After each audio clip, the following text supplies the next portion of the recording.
എല്ലാവർക്കും അറിയാമല്ലോ, ഇതൊരു പച്ചക്കപ്പളങ്ങ. ഇതുകൊണ്ട് ഇന്നൊരു മധുരപലഹാരമാണ് ഉണ്ടാക്കുന്നത്. മധുരപലഹാരം എന്ന് പറഞ്ഞാൽ ഒരു കിടിലൻ ഹൽവ, കപ്പളങ്ങ ഹൽവ. ഇത് കപ്പളങ്ങ കൊണ്ട് ഉണ്ടാക്കിയതാണെന്ന് പറഞ്ഞാൽ ആരും വിശ്വസിക്കത്തില്ല. ഹായ്, എല്ലാവർക്കും നമസ്കാരം. എല്ലാവരെയും കൊക്കൂത്ത് സോപ്പിയിലേക്ക് സ്വാഗതം ചെയ്യുന്നു. എന്നാൽ ഒട്ടും സമയം കളയാതെ നമുക്ക് നേരെ വീഡിയോയിലേക്ക് പോകാം.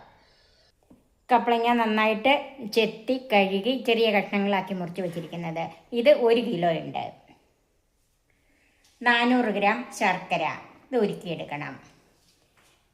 1/2 കപ്പ് ഗോതമ്പ് പൊടി. ഈ ഗോതമ്പ് പൊടിക്ക് പകരം മൈദാമാവോ കോൺഫ്ലവറോ എടുക്കാം. ഇതൊരു തിക്നെസ് കിട്ടാൻ വേണ്ടിയിട്ടാണ് ഇത് ചേർക്കുന്നത്.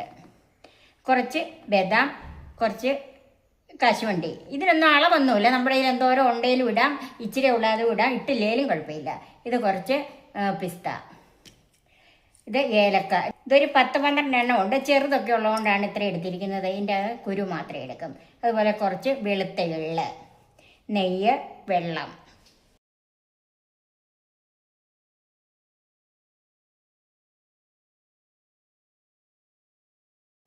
ആദ്യം ഈ കപ്പളങ്ങ ഒന്ന് വേവിച്ചെടുക്കാം. അതിനെ ഒരു കുക്കറിലേക്ക് മാറ്റാം.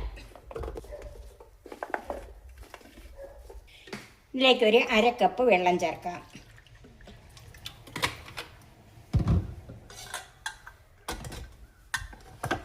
ഇതൊരു 4 വിസിൽ. 1 വിസിൽ ഹൈ ഫ്ലെയിമിലും 3 വിസിൽ ലോ ഫ്ലെയിമിലും. 4 വിസിൽ കേട്ട് ഇനി നമുക്ക് തണുക്കാനായിട്ട് മാറ്റി വെക്കാം.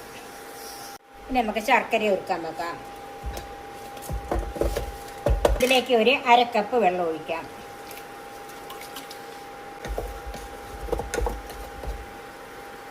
ശർക്കര നന്നായിട്ട് ഉരുകിയിട്ടുണ്ട്. നമുക്ക് തണുക്കാനായിട്ട് മാറ്റി വെക്കാം.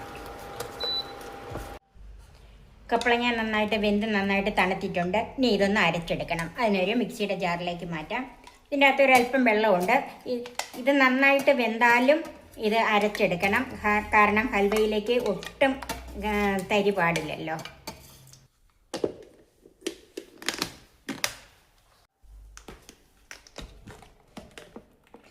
കപ്പളങ്ങ നന്നായിട്ട് അരച്ച് വെച്ചിട്ടുണ്ട്. അത് നമുക്ക് മാറ്റി വെക്കാം. ഹൽവ ഏത് പാത്രത്തിലാണോ സെറ്റ് ചെയ്യുന്നത് ആ പാത്രം ആദ്യമേ ഒന്ന് ഗ്രീസ് ചെയ്ത് വെക്കണം. നെയ്യോ ഓയിലോ എന്ത് വേണേലും ചേർക്കാം. ഞാനിവിടെ നെയ്യാണ് ചേർക്കുന്നത്. സൈഡിലെല്ലാം ഒന്ന് ഗ്രീസ് ചെയ്ത് വെക്കണം.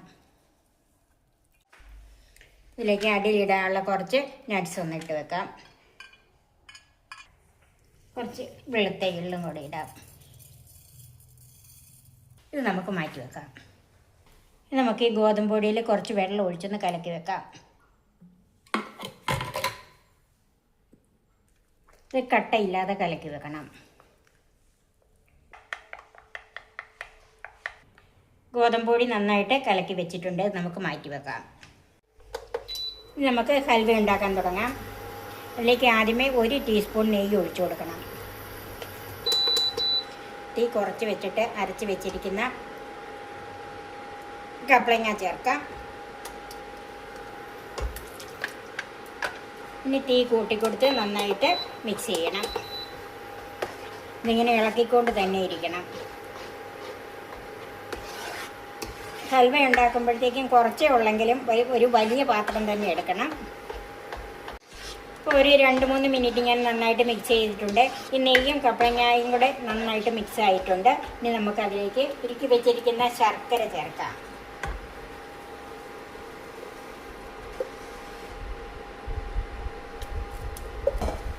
ഇത് നന്നായിട്ട് മിക്സ് ചെയ്യാം. തീ അല്പം കൂട്ടി കൊടുക്കണം. ഉരുക്കിയ ശർക്കര ചേർന്നപ്പം കുറച്ചുകൂടെ ഒന്ന് ലൂസായിട്ടുണ്ട്. ഇനി ശർക്കരയ്ക്ക് പകരം പഞ്ചസാരയാണ് ചേർക്കുന്നതെങ്കിലും ഈ സമയത്ത് ചേർക്കണം. ശർക്കരയും കപ്പളങ്ങയും കൂടെ ഒന്ന് കുറുകി വരുന്നുണ്ട്. ഈ സമയത്ത് തീ കുറച്ച് വെച്ചിട്ട് അതിലേക്ക് നമ്മൾ കലക്കി വെച്ചിരിക്കുന്ന ഗോതമ്പ് പൊടി ചേർക്കാം.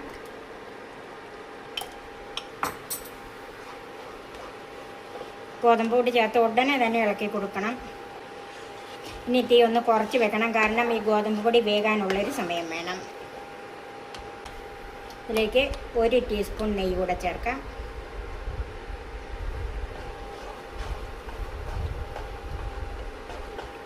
ഇതിലേക്ക് 1/2 ടീസ്പൂൺ ഏലക്കാപ്പൊടി ചേർക്കാം. ഇത് ഏലക്ക തന്നെ പൊടിച്ചതാണ്.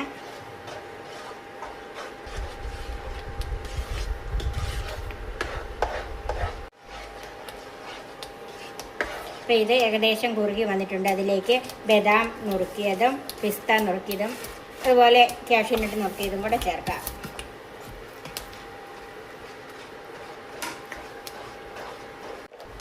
ഇതിലേക്ക് കുറച്ച് വെളുത്ത എള്ളും കൂടെ ചേർക്കാം.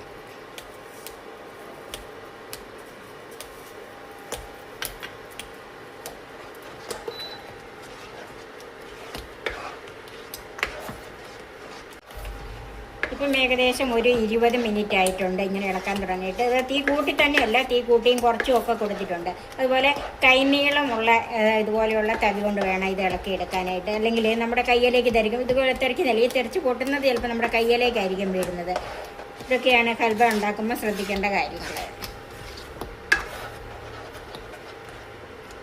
ഇത് കുറച്ചുകൂടെ കുറുകി ഈ പാനയിൽ നിന്ന് വിട്ട് വരണം. അപ്പോൾ ഇത് കണ്ടല്ലോ, നമ്മൾ കോരി ഒഴിക്കുമ്പോഴത്തേക്ക് ഒഴുകുന്ന ആ സ്പീഡ് കുറഞ്ഞില്ലേ. അപ്പോൾ ഇനി ആ സമയത്ത് 1 ടീസ്പൂൺ നെയ്യും കൂടെ ചേർക്കണം.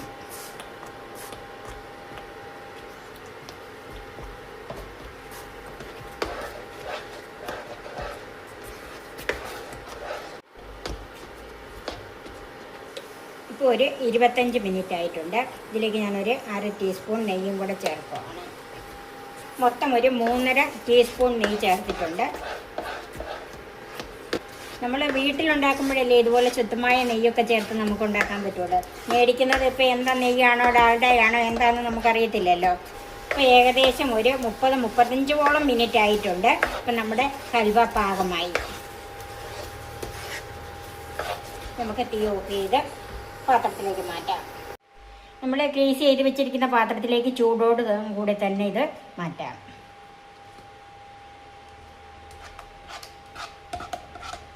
ചൂടോട് കൂടി തന്നെ ഇത് എല്ലാ വശത്തേക്കും നന്നായിട്ടൊന്ന് നിരത്തി കൊടുക്കണം.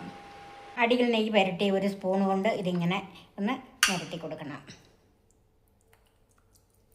ലെവലാക്കി നിരത്തി കൊടുക്കാം. ഇനി നമുക്കിത് തണുക്കാനായിട്ട് മാറ്റി വെക്കാം.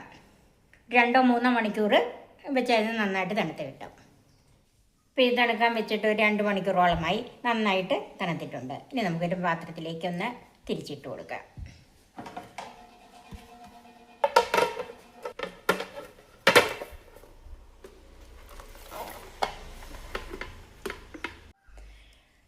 നല്ല ടെക്സ്ചറൊത്ത ഹൽവ. നമുക്കിതൊന്ന് മുറിച്ച് നോക്കാം.